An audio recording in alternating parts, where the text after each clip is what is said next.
በስመ አብ ወወልድ ወመንፈስ ቅዱስ አሐዱ አምላክ ዘአንቀ ኀበባቢነ ኀበ ዝክሩ ወመርሐ ልሳናቲነ በአኮቴቱ ስብሐቲሁ ይትለዓል ዝክሩ ወይትዐኮስ ስሙ። በቸርነቱ የጠበቀን እስካሁን ድረስ ከሞት ጥላ ጠብቆ በዚህ ዕለት በዚህ ሰዓት ያደረሰን አባቶቻችን አምላክ እግዚአብሔር ስሙ ለዘላለሙ የተመሰገነ ይሁን። የመሰባሰባችን ምክንያት እመቤታችን ቅድስት ድንግል ማርያም እግዚአብሔር እንዳከበራት በፍጥረት ሁሉ ስሟ የከበረ የተመሰገነ ይሁንልን። እንግዲህ በእግዚአብሔር ቸርነት እስካሁን ድረስ ተጠብቃችሁ የቆያችሁ ኦርቶዶክሳውያን በየትኛውም የዓለም ዳርቻ ያላችሁ ከጎንደር መካነ ነገሥት እግዚአብሔር ማርያም የሐዲሳትና የሊቃውንት ጉባኤ ከሆነው የጌታችን የመድኃኒታችን የኢየሱስ ክርስቶስን ታላቁን የደብረ ታቦርን በዓል በማስመልከት እንኳን አደረሳችሁ መልእክት እያስተላለፍ እንዲሁም ከዚህ ወረ መንገዳችን የምናነሳቸው ሃይማኖታዊ ጉዳዮች ይኖራሉና ከዚህ አስቀድሞ ግን ጉባኤ ቤታችን በጎንደር ካሉ ታላላቅ የትርጓሜ ጉባኤ ቤቶች አንዱ እንደመሆኑ መጠን ጉባኤ ቤቱ ለራሱ የሆነ የዩቲዩብ ቻናል ሀተታ ሚዲያ የሚባል አለ። በሱ ሃይማኖታዊ የተለያየ ትምህርቶች ይሰጣሉ። እነሱን ገብታችሁ እንድትከታተሉና ለሌላውም እንዲደርሱ በእግዚአብሔር ስም እናሳስባለን ማለት ነው። እንደ ኢትዮጵያ ኦርቶዶክስ ቤተክርስቲያን ዘመን አቆጣጠር ለዘንድሮው ማለትም ለ2018 ዓመተ ምህረት የጌታችን የመድኃኒታችን የኢየሱስ ክርስቶስን ለ2018ኛ ዓመተ ምህረት ብለን ከቆጠርንበት ጊዜ ጀምሮ የመለኮትን የመገለጥ ቀን ክብሩን የገለጠበትን ምስጢሩን ያሳየበትን ቀን ለማክበር ለማሰብ ደርሰናልና ኦርቶዶክሳውያን የሆናችሁ ወገኖቻችን ይህን በዓል እግዚአብሔር የክብርና የበረከት እንዲያደርግልን አስቀድመን በጸሎትና በምልጃ እየጠየቅን ለዚህ ዕለት ያደረሰን የአምላካችን ስም ለዘላለሙ የተመሰገነ ይሁን። ሁላችንም ለዚህ ዕለት ስለደረስ በየትኛውም ያላችሁት የእግዚአብሔር ሰላምታ ከእናንተ ጋር ከኛ ጋር እንዲሆን እንኳን አደረሳችሁ አደረሰን እላለሁኝ። ከዚህ በመቀጠል የማነሳቸው ሃይማኖታዊ ጉዳዮች በቤተ ክርስቲያናችን ከአባቶቻችን ለኛ የደረሱ በእምነት የተቀበልናቸው በመጽሐፍ ቅዱስ የተመዘገበውን የመድኃኒታችን የኢየሱስ ክርስቶስን የበዓሉን ሁኔታ በተመለከተ የተወሰኑ ነጥቦችን አነሳለሁኝ። እንደ ቅድስት ቤተ ክርስቲያናችን አስተምሮ የቤተ ክርስቲያኗ የትምህርት መጽሐፍ ቅዱሱ መጽሐፍ ቅዱሳችን በተለይ በአራቱ ወንጌል ከተጻፉት የጌታችን የኢየሱስ ክርስቶስ ድንቅ የሆኑ አስተምሮዎችም ሆነ ምስጢር የተገለጸባቸው የመጽሐፍ ቅዱስ ክፍል በተጻፉልን ልክ ቅዱስ ማቴዎስ 17ኛው ምዕራፍ፣ ቅዱስ ማርቆስ 9ኛውና ቅዱስ ሉቃስ በ9ኛው ምዕራፍ ሶስቱ አባቶቻችን ኢየሱስ ክርስቶስ ነሐሴ 13 ያደረገውን የመንግስቱን የምስጢሩን መገለጥ በተራራው ያደረገውን ምስጢር ጽፈውልናል። ከዚህ በመነሳት በኋላ ከነሱ በኋላ የተነሱ የአባቶችን ፈለግ የተከተሉ አባቶቻችን በመጽሐፎቻቸው የበዓሉን ክብርና የተከበረበትን ምክንያት በተለየ መልኩ ደግሞ የቦታውንም ስም ለይቶ ወልቶ እስከመናገር ድረስ እንድንረዳና እንድናውቅ አድርገውናል ማለት ነው። ከዚህ ጋር በተያያዘ በኢትዮጵያ ኦርቶዶክስ ተዋሕዶ ቤተክርስቲያን ስለ በዓላት አስተምሮ ሲነገር የመጀመሪያ የምናየው እሱን ነው። በዓላት በቤተክርስቲያናችን አስተምሮ መሰረት የክብርና የበረከት ምንጭ ተብለው ነው የሚታሰቡት። በዓል አከበረ ይላል። በዓል ማለት ክብር ነው እና በዚያ በበዓልነት የሚታሰብበት ቀን የክብር ቀን ይባላል። የጌታ የበዓል ቀን አለ። ከዚያ ደግሞ የእመቤታችን የድንግል ማርያም፣ ከዚያ በታች ያሉ የአባቶቻችን የቅዱሳን ሐዋርያት፣ የሰማዕታት፣ የጻድቃን እንዲሁም ተጋድሏቸውን የጨረሱ ቅዱሳን ሁሉ በዓላቸው ይታሰባል። ያ ቀን ሲታሰብ ደግሞ የክብር የበረከት ምንጭ ለሰው ልጆች በንስሐ ላሉ ለተነሳያን ኃጥአን ስርየትን ያሰጣሉ፣ ክብርን በክብር ላይ ክብር ያስጨምራሉ ተብለው በቅድስና ደረጃ በቀኖና ቤተክርስቲያን ቀኖና ከተሰጣቸው በቀኖና ቤተክርስቲያን የክብር የበረከት ምንጭ ናቸው ከተባሉት መካከል አንደኛውና በነገረ ቅዱሳን ውስጥ የሚካተተው ቅዱሳን በዓላትን የሚመለከተው ጉዳይ ነው። በነገረ ቅዱሳን ውስጥ ስለ ቅዱሳን ሰዎች፣ ስለ ቅዱሳን መላእክት፣ ስለ ቅዱሱ እግዚአብሔር የቀደሳቸው ሁሉ ራሱን ችሎ ቅድስናቸው ለሌላው እንደሚተርፍ ቤተክርስቲያኗ ስለምታምን ፈለጋቸውን ለመከተል የሄዱበትን ዓላማው ለሌላው እንዲተርፍ ለማድረግ የቅድስና ምንጭ ናቸው ላይ የምትቀበላቸው የቅዱሳን የዕረፍት በዓል አሉ። ከነዚህ አንፃር የቅዱሳን የበዓላት ቀን ወይም ደግሞ ቅዱሳን በዓላት የሚባለው ደግሞ በቋሚነት ከቅድስና የሚመደብ ሰውን ወደ ቅድስና የሚስብ ነው ተብሎ ይታመንበታልና ምናልባት ከቤተ ክርስቲያኗ በተቃራኒ የቆሙ ሰዎች ስለ በዓላት ቤተ ክርስቲያኗ ስታውጅና የበዓል ቀን የሚለው ከቤተ ክርስቲያን በአዋጅ መልኩ ሲተላለፍ ስንፍናን፣ ስራ ፈትነትን፣ ወደኋላ ቀርነትን፣ አድካሚ ወይም ደግሞ ራሱን የቻለ በሀገር ላይ በማህበረሰቡ ላይ የድህነት ምንጭ ተደርጎ የሚታይበት አነጋገር ወይም ደግሞ አኳኋን አንዳንድም አለፍ ብሎም ደግሞ በጽሁፍም በአነጋገርም የሚተችበት ሁኔታ አለ፣ እየሰማን ነው። ግን እንደዛ አይደለም። በቤተ ክርስቲያኗ አስተምሮ በዓልን ማክበር በዓልን የክብር ምንጭ ነው ወይም ደግሞ የክብር ማግኛ ቀን ነው ብሎ ሲታሰብ ምንጩ መገኛው መነሻው ፈጣሪያችን እግዚአብሔር ነው። እግዚአብሔር ከእሁድ እስከ ዓርብ ያሉትን ቀኖች አምላካዊ ስራውን የሚገልጡ ስራዎችን ሲሰራበት ሰንብተዋል። ሰባተኛውን ቀን ግን ለእግዚአብሔር እረፍት የሚባለው ነገር ከድካም አንጻር ከስራ ማጣት አንጻር ባይነገርም እንኳን ራሱን የቻለ እሱ የሚታሰብበትና የበዓሉ ቀን ናት ተብላ የምትታሰበውን ሰንበትን አረፈ ተብሎ ይነገርለታል። ኋላም ደግሞ እሱን ለተከተሉ ሕግ ለሰጣቸው ሰዎች ከሰጣቸው የድነት ሕጎች ለድነት ይበቃሉ ከተባሉ ከ10 ቃላት መካከል አንደኛው የሰንበትን ቀን እንዲያከብር ለሰው ልጆች አጠቃላይ ሕግ ሆኖ የተሰራው በመጽሐፍ ቅዱሳችን በኦሪት ዘጸአት ምዕራፍ 20 ላይ ያለው የሚታወቀው ቃል አለ ማለት ነውና ከዚህ አንጻር በዓላት ሲታሰቡ ስራ ፈትነትን ጥሎ መዋልን ሳይሆን ሃይማኖተኞች ሃይማኖት ያላቸው ሰዎች ስለ በዓሉ ክብርና ስለ በዓሉ ጸጋ የሚያምኑ ሰዎች የበለጠ ሃይማኖታዊ ትምህርቶችን የሚማሩበት ስለ ሀገር ፍቅር ከማህበረሰቡ ጋር ተስማምቶ ስለመኖር ይቻላችሁ እስከ ሁሉ ጋር በሰላም በመዋደድ በመፈቃቀር ኑሩ የሚለውን ታሳቢ በማድረግ ሰው እያንዳንዱ ግላዊ ህይወቱን የሚመከርበት አለፍም ሲል ደግሞ ከህግ ከስርዓት ካለፈ የሚገሰጽበት ለቅድስና ለክብር የበቃው ደግሞ በንስሐ የተመላለሰው በበዓሉ ቀን የቅዱስ ቁርባን ተሳታፊ የሚስጥራት ፈጻሚ እንዲሆን የሚደረግበት ቀን ነው እንጂ እንዲሁ እንደታመመ ሰው ባልጋ ላይ ስራ ያጣል እንደሆነ ሰው በቤት ውስጥ ወይም ደግሞ በተለያየ ሰውን ህይወቱን እስከ ንብረቱ ያጠፋሉ የሚባሉ ቦታዎች ላይ ሂዶ እንዲውል እንደዛ እንዲሆን ቤተክርስቲያኗ አትፈቅድምና ከወዲሁ ይሄ ሐሳብ በአባቶቻችን ዘወትር ተደጋጋሚ የሚነገር ቢሆንም እኛም ደግሞ ይሄን በዓል ስናስብ ከዚህ ውጭ በሆነ መልኩ እንደምናስበው ትልቁ መልእክታችን ነው ማለት ነው። ከዚህ በመቀጠል የማነሳው ጉዳይ በዓል የክብር ቀን የበረከት ቀን መሆኑ ከታወቀ ከጌታችን ከመድኃኒታችን ከኢየሱስ ክርስቶስ ከተጸነሰበት ጊዜ በስጋዊው ዘመን ከሰራባቸው የጌታ በዓል ከሚባሉት ከዘጠኙ በዓላት አንዱ መሆኑ የደብረ ታቦር በዓል በኦርቶዶክስ ቤተክርስቲያን በፍትሐ ነገሥት አንቀጽ 19 የተቀመጠ ሐሳብ አለና ይህ በዓል ሲታሰብ አምላካችን ኢየሱስ ክርስቶስ ሰው ሆኖ ወንጌልን እያስተማረ ባለበት ዘመን አምላክነቱን ለማስረዳት አምላክነቱን የበለጠ ሰው ሆኖ በተገለጸበት አካል ሰዎች ከተራ ነገር ወይም ደግሞ ከሩቅ ብእሲ ወይም ከነቢያት አንዱ ብለው የሚያስቡትን ጉዳይ በበለጠ ከህሊናቸው ከአይምሯቸው እንዲወጣና እውነተኛውን ማንነቱን እንዲረዱ ስለፈለገ ታቦር ወደሚባል ተራራ ይዟቸው የወጣበት ቀን እንደሆነ ይነገራልና አስቀድመን የምናየው ታቦር የሚለውን ሐሳብ ነው። በዓሉ ደብረ ታቦር ተብሎ ይታወቃል ወይም ደግሞ በዓለ ደብረ ታቦር እየተባለ ይጠራል እና ደብር የሚለው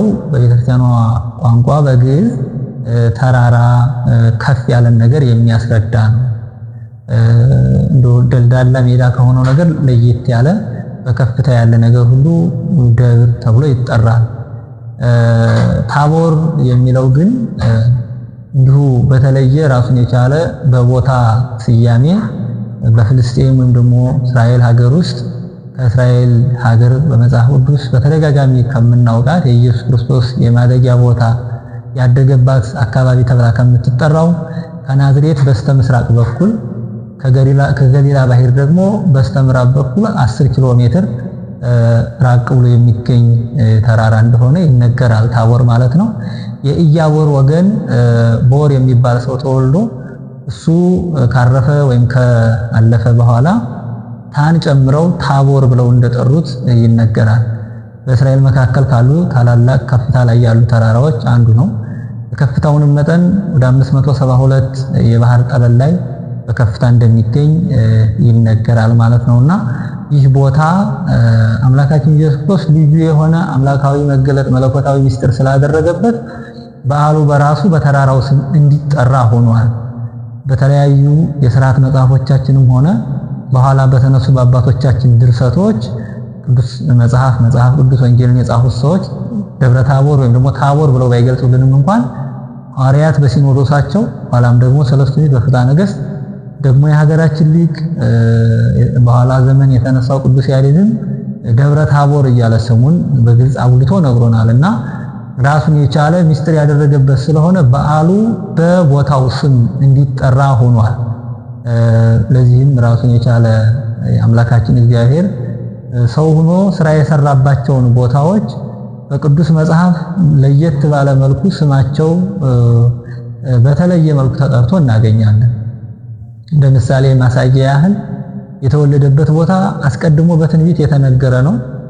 በዚያ ቦታ ንጉሱ መሲሁ እንዲወለድ የእስራኤል ጠባቂ እንደሚገኝ እሱ እንደዛ የሚወለድባት ቦታ ደግሞ ከሌሎቹ ታላላቅ ነገስታት ከነገሱባቸው ሀገራት እንደማታንስ ቤተልሔም መሆኗን አስቀድሞ በትንቢት ተነግሯል።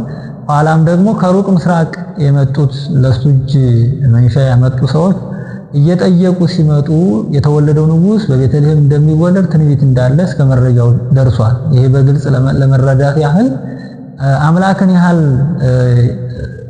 ሲወለድ እዚህ ምድር ላይ ሰው ሲሆን እግዚአብሔርን ያህል ንጉስ እዚህ ምድር ላይ ምንም ቢሆን የሚመሳሰለው አካል አይገኝም እና እንዲህ በመሆኑ ምክንያት ጉዳዩን የበለጠ ከፍ ለማድረግ የት ተወለደ የት አደገ የሚለው ራሱን የቻለ ጥያቄ የሚያስነሳ ጉዳይ ስለሆነ ሲወለድ የተወለደበት ቦታ በምን ጊዜ የሚለውን ለማስረዳት ልደቱን በቤተልሔም እንደሆነ ቤተክርስቲያናችን ትመሰክራለች። ከዚያም አልፎ ያደገበት በናዝሬት እንደሆነ ናዝሬት እንገሊላ ጸጋ ተተላልፈልፋ ደብሎ ቅዱስ ያሬድ እንደገለጸልን የተወለደበት ቦታ የተወለደ እንዳንል ቤተልሔም መሆኑ ተገልጾልናል። ያደገበትም ናዝሬት መሆኑን እንድንረዳ ሆነናል ማለት ነው። ከዚህ በተጨማሪ ሌሎችም እንደዚሁ የተጠመቀበት ቦታ አምላክ እንደተራ ነገር ከዚህ ወጥቶ ከዚህ ገባ የሚባል ነገር ስላልሆነ በመጽሐፍ ቅዱስ የተወሰነ ጉዳይ አስቀድሞ የተነገረ ትንቢት ስለነበር ዮርዳኖስ ተጠቅሶልናል። ከዚያ የተሰቀለበት ወአንቲኒ ቀራንዮ መካነ ጎልጎታ እስመ በኀቤኪ ተቀብረ ኢየሱስ ክርስቶስ እያለ ቅዱስ ያሬድ ይህንን በደንብ አስፍቶ ነግሮናል ማለት ነውና ይህን ሁሉ እንድናነሳ ያደረገን ነገር ምንድነው? ኢየሱስ ክርስቶስ ሰው ሆኖ ስራ የሰራባቸው ቦታዎች በተለየ መልኩ በመጀመሪያ በነቢያት ትንቢት ለአማኞች ለተቀባዮች የተገለጸበት ሁኔታ አለ። በተጨማሪ ደግሞ በኋላ ዘመንም ራሱን የቻሉ የመጻሕፍት ባለቤት ቅዱሳን ሐዋርያት በኋላም የተነሱ የድርሳናት ባለቤቶች አባቶቻችን ሊቃውንት ይህን ጉዳይ በሰፊው እንድናየው አድርገውናል ማለት ነው። ይህ ታላቅ ተራራ በትንቢት የተገለጸ እንደመሆኑ መጠን በመዝሙረ ዳዊት መዝሙር 88 ቁጥር 12 ላይ ታቦር ወአርሞንዔም በስመ ዚአከ ይትፌስሑ ታቦርና አርሞንዔም በአንተ ስም ይደሰታሉ ወይም ደስ ይሰኛሉ ለስምህም ምስጋና ያቀርባሉ ተብሎ እንደተገለጸው አምላካችን ኢየሱስ ክርስቶስ በትንቢት ያናገረውን ቦታውን እስከ ምስጢሩ የሚሆነውን ጊዜውን በደረሰ ጊዜ የሚስጥሩ የሚገለጽበት ጊዜ በደረሰ ጊዜ ወደዚህ ተራራ ቅዱሳን አባቶቻችንን ይዞ እንደወጣ ቅዱስ ወንጌል ይነግረናል ማለት ነውና ጠቅለል ባለ መልኩ ስለ ታቦር ስናነሳ ቅዱሱ ሚስጥር የተፈጸመበት እንደሆነ ቅዱስ ጴጥሮስ በሁለተኛ መልእክቱ ምዕራፍ 1 ቁጥር 8 ላይ በዚያ በቅዱሱ ተራራ ከሱ ጋር ሳለን የወረደለትን ቃል የሰማን እኛ ነን እያለ ቅዱሱ ተራራ ብሎ ደብረ ታቦርን ገልጾታል ማለት ነውና በዚህ ቦታ አምላካችን ኢየሱስ ክርስቶስ ያደረጋቸውን ወይም ደግሞ ከተፈጸሙት በቤተ ክርስቲያናችን ሶስት ዋና ዋና ነገሮችን ለማንሳት እወዳለሁ። የመጀመሪያው በደብረ ታቦር የተፈጸመው ምስጢር የሥላሴ አንድነት ሶስትነት በዓለም ለሶስተኛ ጊዜ የተገለጠው በዚህ ተራራና በዚህ ዕለት ነው። ሁለተኛው ደግሞ ከሥላሴ አንዱ ሰው መሆኑ የጸናበት ጽና ተዋህዶ የተደረገበት ቅዱስ ቦታ ነው። ሶስተኛውና የመጨረሻው በዚህ ትምህርት ማለት ነው የሃይማኖት አንድነት ጎልቶ የታወቀበት ሃይማኖት አንድ ለመሆኑ አማኞች በአንድ ሃይማኖት የዘመን ርቀትና የቦታ መለያየት ሳይገድባቸው አንድ ነው ለመገኘታቸው የታወቀበትና የተረዳንበት ቦታና በዓል መሆኑን ለማስታወስ እወዳለሁና ወደ መጀመሪያው ሐሳብ ለመልሰውና ጉዳዩን በዚህ በታላቁ ተራራ መጽሐፍ ቅዱስ ረጅሙ ተራራ ቅዱሱ ተራራ እያለ የገለጸውን በዚህ ቦታ ላይ የሥላሴ አንድነት ሶስትነት ተፈጽሟል። በመጀመሪያ ጊዜ አባቶቻችን አስተምሮ በላዕሌኪ ወበዮርዳኖስ ወበታቦር 60 ጊዜያት በአንቺ በዮርዳኖስ በደብረ ታቦር የሥላሴ አንድነት ሶስትነት ተገለጸ ተብሎ እንደተገለጸው በመጀመሪያ ጊዜ የሥላሴ አንድነት ሶስትነት ጎልቶ እንዲነገርና እንዲታመን የሆነው ቅድመ ዓለም የነበረው አንድነት ሶስትነታቸው ከሥላሴ አንዱ ሰው ስጋን ሲለብስ ከመቤታችን ከድንግል ማርያም ሰው ሲሆን ነው። አብ የአምላክነት እንድትሆን ሲያጸናት፣ መንፈስ ቅዱስ አምላክን ለመውለድ ካላት የጸጋ ክብር የበለጠ የአምላክ እናት እንድትሆን የበለጠ ክብር እንዲኖራት ሲያነጻት፣ ወልድ ደግሞ ከአብና ከመንፈስ ቅዱስ በተለየ አካሉ ከሷ ነፍስና ስጋ ተዋህዶ ሰው እንዲሆን 9 ወር ከ5 ቀን የሱ ማደሪያ እንዲሆን ሲያደርጋት በተዋህደው የወልድ የአካላዊ ቃል ተዋህዶ አካላዊ ቃል በተዋህዶ በ9 ወር ከ5 ቀን በማህፀኗ ሲኖር አብና መንፈስ ቅዱስ ወልድ ከተዋህደው አካል በህልውና ስለማይለዩ እመቤታችን የሶስቱ ማደሪያ ሶስቱ አካላት ራሱን የቻለ ሚስጥራቸውን የገለጹባት ተብሎ የሚነገረው ለመጀመሪያ ጊዜ በእመቤታችን ነው። ሁለተኛው በቅዱስ መድኃኒታችን በኢየሱስ ክርስቶስ የጥምቀቱ ዕለት በዮርዳኖስ አብ በደመና ሆኖ የምወደው ልጄ ይሄ ነው ብሏል። መንፈስ ቅዱስ በርግብ አምሳል ወርዷል። ወልድም ደግሞ በስጋ ሲጠመቅ ታይቷል። ሶስተኛውና የበለጠ ጎልቶ የሚነገረው ደግሞ በደብረ ታቦር የተፈጸመው ምስጢር ነው። አምላካችን በዚህ ዕለት በዚህ ቦታ አንድነቱን ሶስትነቱን የገለጸበት በዚሁ በቅዱስ ወንጌል እንደተመዘገበው ከሐዋርያት ቅዱስ ጴጥሮስን፣ ቅዱስ ዮሐንስን፣ ቅዱስ ያዕቆብን ይዞ ወደ ተራራው ወጥቷል።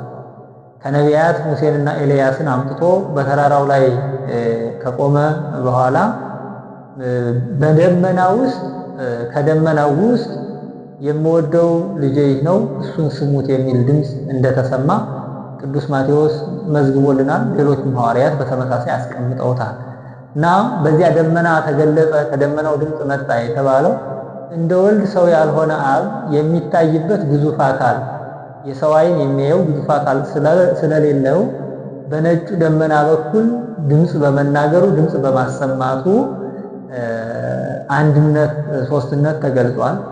ከደመናው ውስጥም እንደ አባቶቻችን አስተምሮት የመንፈስ ቅዱስ መገለጥም እንዳለ በተራራው ያለው ደግሞ ወልድ በስጋዊ አካል መገለጡ ሶስቱ አካላት ይህን ምስጢር እንደፈጸሙት በዚህ ምስጢር ውስጥ ሶስቱ አካላት መገለጣቸው እንደሚነገር ቤተክርስቲያናችን ታስተምረናለች ማለት ነው። ከዚህም የተነሳ የጥር 11ን በዮርዳኖስ የተፈጸመውን በዓል የአብ የወልድ የመንፈስ ቅዱስ በዓል ብላ ቤተክርስቲያናችን ታስበዋለች።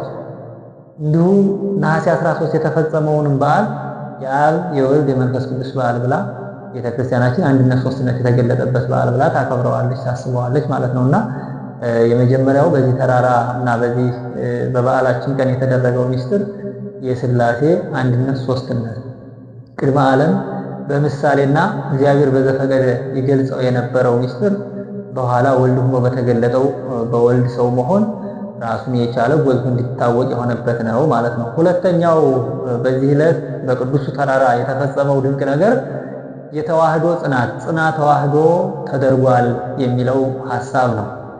ይህንን በቀላል ሐሳብ ለመግለጽ ያህል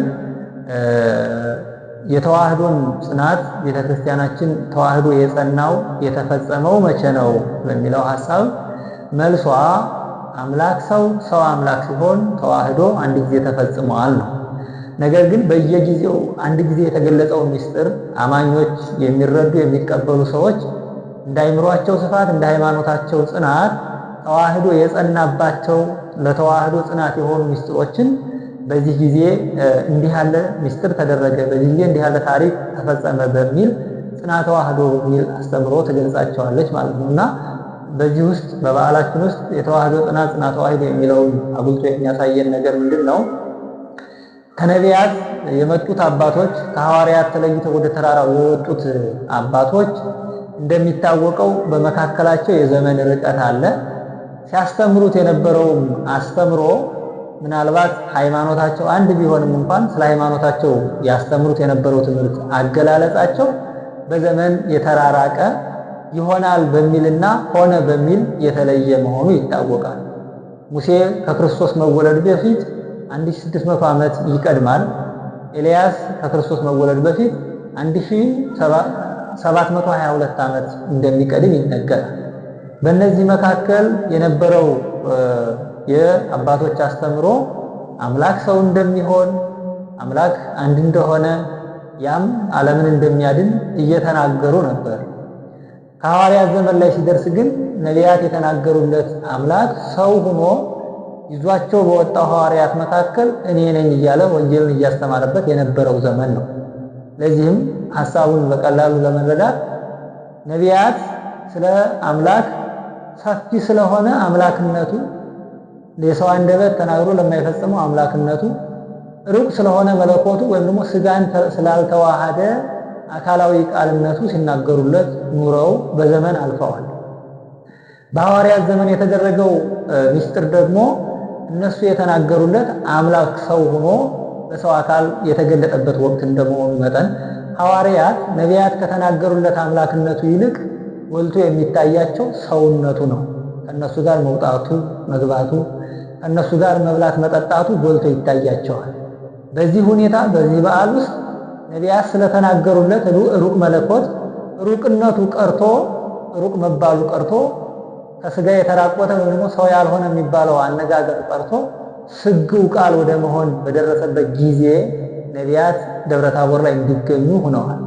ሐዋርያትም ሰውነቱን ተረድተው በአምላክነቱ ላይ ግራ የተጋባ የተወዛገበ አመለካከት ከአይሁድም ካላዋቂ ሰዎችም የሚሰሙትን አነጋገር እየያዙ ክርስቶስን የእግዚአብሔር ልጅ ነው እንደ ቅዱስ ጴጥሮስ ምስክርነት አንተ የእግዚአብሔር ልጅ ነህ ብሎ ለማመንና ለመቀበል ብዙ ጊዜ አይምሯቸው ላይ ያለማወቅ ከዚያም አልፎ ደግሞ የሆነውን ነገር አምኖ ያለመቀበል ክፍተት እንዳለ ይታያልና ሩቅ ያልሆነውን ትስብእት ከመለኮት ጋር መዋሃዱን ሩቅ ያልሆነውን መለኮት ከትስብእት ጋር ተዋህዶ በሰው አምሳል በሰው አካል ሰው እንደመሆኑ ከሐዋርያት ሳይለይ አምላክ እንደመሆኑ በዘመን ያለፉትን ነቢያት አምጥቶ በተራራው ላይ በቀኝና በግራ ቆሞ በማሳየቱ አምላክ ወሰብ ወይም ደግሞ ሰው የሆነ አምላክ መባሉ ጎልቶ እንዲነገር እንድናውቀው እንድናምንበት የሆነበት ዕለት ነው ማለት ነው።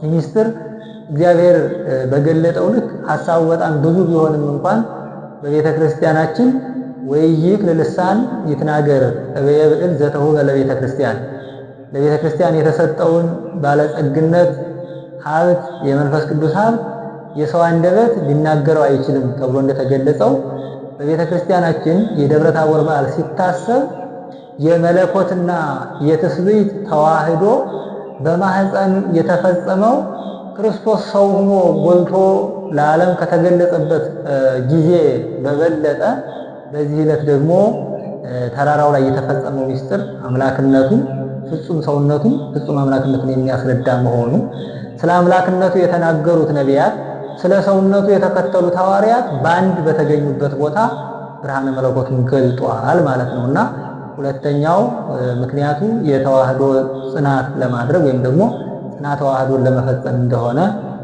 መታወቅ አለበት ማለት ነው። ሶስተኛውና የመጨረሻው በዚህ ቦታ በዚህ በዓል የተደረገው ምስጢር የሃይማኖት አንዲት ፍጹም መሆን የተረጋገጠበት ቀን ነው ወይም ደግሞ የተረጋገጠበት በዓል ነው። እንደሚታወቀው ፍጹም የሆነች ሃይማኖት ፍጹም ከሆነው ከእግዚአብሔር የተገኘች ናት። ያቺ ሃይማኖት ከመላእክት ኅብረት ወደ ሰው ልጆች የወረደች ወይም ደግሞ መጀመሪያ የተፈጠሩት መላእክት አምነው በመገለጥ የተቀበሏት ኋላ የተገኙ የሰው ልጆች ደግሞ ወደዚያው ኅብረት የገቡባት አንዲት መንገድ አንዲት እውነት መሆኗ የታወቀ ነው እና ይሄን ለማስታወስ ያህል ወደ ኋላ ዘመንን ብንቆጥር ነቢያት ሙሴ፣ ኤልያስ የነበሩበት ዘመን እንዲሁ ቀላል የሚባል አይደለም። 1000 ዘመን 700 ዓመት በአልፎ እዚህ ምድር ላይ ታይቶ በሚጠፋ የሰው ልጅ ውስጥ በጣም ብዙ ርቀት አለው። ሙሴ በነበረበት ዘመን በኋላ የነበሩት ሐዋርያት እነ ጴጥሮስ፣ እነ ዮሐንስ፣ እነ ያዕቆብ አልነበሩም። ሙሴን የሚያውቁት በታሪክ ነው ወይም ደግሞ በመጽሐፎቹ ባስተምሮው ነው። ኤልያስን የሚያውቁት ዝናብ በመከልከሉ ሰማይ እንዳያዘመን ምድር እንዳታበቅል በማድረጉ ነው። በታሪክ የሚያውቁትን ኤልያስን ከዘመን በኋላ ግን በቦታ ተገኝቶ ከተከተሉት ከክርስቶስ ጋር ቁሞ ማየታቸው ባስተምሮ በሕጉ የሚያውቁትን ሙሴ በተራራው እነሱ በሚያውቁት ቦታ እነሱ ከተከተሉት ከክርስቶስ ጋር ቁሞ መገኘቱ ለሐዋርያትም ሆነ ለነቢያት የሃይማኖታቸው አንድነትን ያስረዳል ማለት ነው። ሃይማኖት እንደሚታወቀው በዘመን የማይሻር በትውልድ የማይለወጥ በጊዜ ሁኔታ መሻሻል የማይደረግበት መሆኑ በዚህ ይታወቃል። ነቢያት ሲያስተምሩ ለልጆች የሚደርሰው በዘመኑ ላልነበሩት እንዲህ ይሉ ነበር፣ እንዲህ ያደርጉ ነበር ተብሎ ነበር። ሐዋርያት በነበሩበት ዘመን ደግሞ ከነቢያት ትምህርት ይልቅ ጎልቶ የሚነገረው የነቢያት ትምህርት ተፈጻሚነት አግኝቶ የነቢያት አምላክ እኔ እንዲህ ይላችኋለሁ እያለ እያስተማረበት የነበረው ዘመን ነበርና ሐዋርያት የተከተሉት ጌታ ነቢያት ያመኑለት ወይም ደግሞ ትንቢት የተናገሩለት መሆኑ የማረጋገጫው ምልክቱ አንድ ሃይማኖት መሆኑን እንረዳለን ማለት ነው። ከዚህ ጋር ተያይዞ ቅዱስ አቡሊስ ዘሮም በእግዚእነ ይትፈሳህ ጥቀ እስመ ሃይማኖትነ ኮነ ከመ ትምህርተ ሐዋርያት ይላል።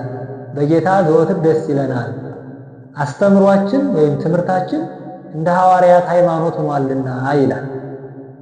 በቤተ ክርስቲያናችን ስለ ሃይማኖት ከፍታ ስለ ሃይማኖት ልዕልና ሲነገር የአባቶቻችን ሃይማኖት ለልጆች መድረሱ የሚታወቅበት ትልቁ መንገድ ጊዜና ዘመን ማለፍና መተካካት ሳይለውጠው በደብረ ታቦር የተገለጸው ምስጢር ለዚህ ትልቁ ማሳያ ነው። ቅዱስ ሙሴ በመጽሐፉ ስለ ኢየሱስ ክርስቶስ እግዚአብሔር ከወንድሞቻችሁ መካከል እንደኔ ያለ ነቢይ ያስነሳላችኋል ብሎ ተናግሮ ነበር። ነቢዩ ኤልያስም ስለ እግዚአብሔር አምላክነት ከመቅናቱ የተነሳ አባቶች አልቀው እኔ ብቻዬን ቀርቻለሁ፣ እኔ ነፍሴን ውሰዳት የኔንም ነፍስ ውሰዳት ብሎ እስከ መናገር የደረሰ ለሃይማኖቱ ጽኑ የሆነ ፍጹም አባት መሆኑ በመጽሐፋችን በመጽሐፍ ቅዱስ የተገለጸ ነው። በሐዋርያትን መካከል አብረው የነበሩት አባቶቻችን ስለ ክርስቶስ ራሱን አሳልፎ ለመስጠት የሚደክም ቅዱስ ጴጥሮስ፣ ክርስቶስን እስከ መጨረሻው ድረስ የተከተለ ቅዱስ ዮሐንስ፣ ስለ ክርስቶስ ብሎ በጨካኙ በሄሮድስ ፊት ከአባቶቻችን ከሐዋርያት አስቀድሞ በሰይፍ ሰማዕትነትን የተቀበለው ቅዱስ ያዕቆብ መሆናቸው የእነዚህን አባቶች የሃይማኖት አንድነት የበለጠ እንድንረዳ ያደርገናል። ቅዱስ እግዚአብሔርም አንድነቱን ሶስትነቱን በሰው ልጆች የእውነተኛ የማመን የልብ ሰሌዳ ጽፎ ማኖሩ አበው አልፈው ውሉድ ሲተኩ ሌላ አስተሳሰብ አባቶች ያሉት በልጆች የሚለወጥ አለመሆኑን በደብረ ታቦር በዓል ባደረገው ትልቅ ምስጢር እንድንረዳ አድርጎናል ማለት ነው። ከዚህ ጋር በተያያዘ በመጨረሻ የማስተላልፈው የማነሳው ሐሳብ በዓሉ እነዚህን ሶስት ነገሮች እንድናስብ ያደርገናል። እንደ ሐሳብ ያነሳዋቸው እነዚህ ቢሆኑም እንኳን ሌላም ብዙ ነገሮች አሉ። የተገኙት አባቶቻችን ምስጢራቸውን የጠበቁ ሃይማኖታቸውን ያከበሩ ለዚህ ምስጢር በእግዚአብሔር ቸርነት የበቁ እንዲሆኑ የተደረጉ ናቸውና ቅዱስ ጴጥሮስ በሃይማኖት አንድ ከመሆኑ የተነሳ በዘመን ከሱ በፊት የነበረውን ሙሴን ከሱ በፊት የነበረውን ኤልያስን ለጌታ አንድ አዳራሽ፣ ለሙሴ አንድ፣ ለኤልያስ አንድ ብሎ መናገሩን ወንጌላውያን ጽፈውልናል።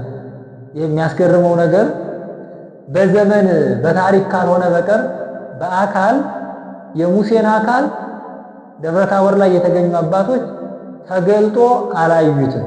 ከዚያ በፊት አይተዋቸው አያውቁም፣ በአካል አይተዋወቁም።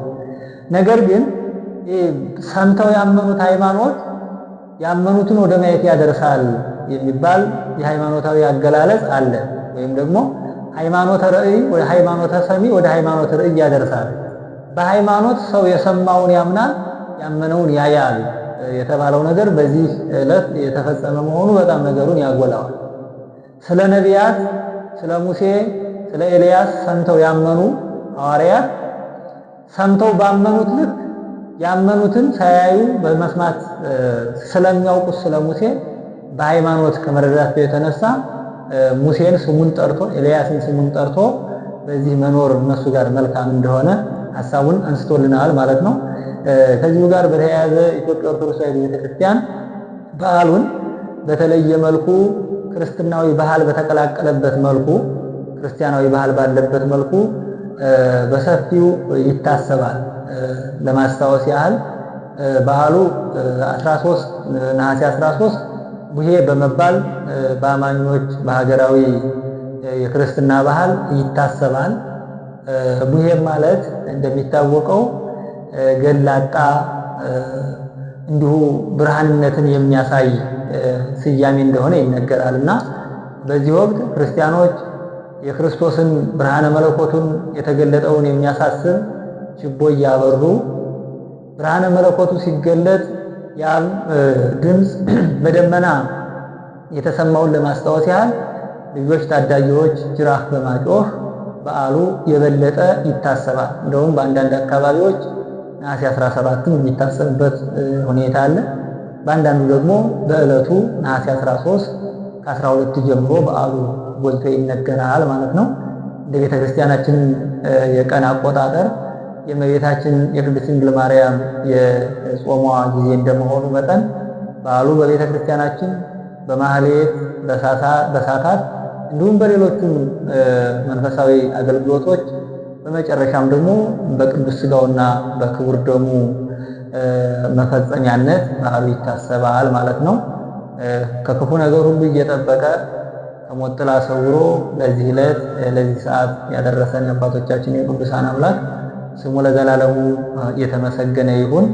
እግዚአብሔር በቸርነቱ የበዓሉ የበረከት ተሳታፊዎች እንዲያደርገን ፈቃዱ ይሁንልን። ስብሐት ለእግዚአብሔር ወለወላዲቱ ድንግል ወለመስቀሉ ክቡር። ይቆይ።